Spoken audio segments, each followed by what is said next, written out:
علیکم میرے پیارے پیارے سامع بھائیوں اور میری پیاری پیاری سامع بہنوں۔ آج ہم حدیث مبارکہ کا ترجمہ اور تشریح سنیں گے، جس کا موضوع ہے ایمان کی چند اور 70 شاخیں ہیں۔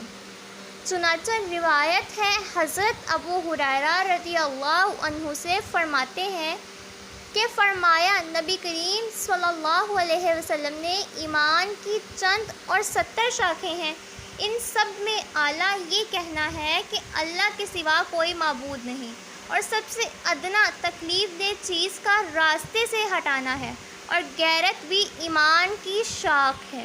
سبحان اللہ۔ میرے پیارے پیارے سامع بھائیوں اور میری پیاری پیاری سامع بہنوں، ہم نے حدیث مبارکہ کا ترجمہ سنا ہے، اب ہم اس کی تشریح سنیں گے۔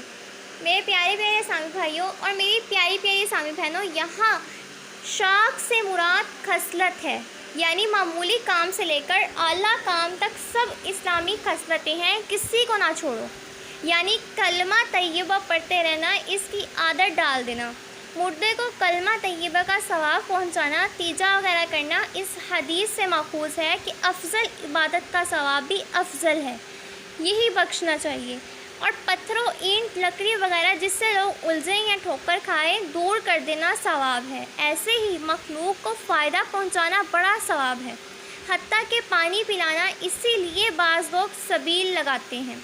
غیرت سے ایمانی غیرت مراد ہے جو گناہوں سے روک دے۔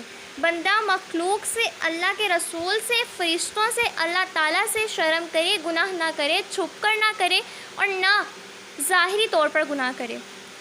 نفسانی یا شیطانی غیرت مراد نہیں ہے، یعنی کسی نیک کام کو کرنے میں غیرت وغیرہ مراد نہیں ہے۔ امید کرتی ہوں آپ کو میری ویڈیو پسند آئی ہوگی، آپ نے لائک، شیئر اور سبسکرائب ضرور کیا ہوگا۔ فی امان اللہ، اللہ حافظ۔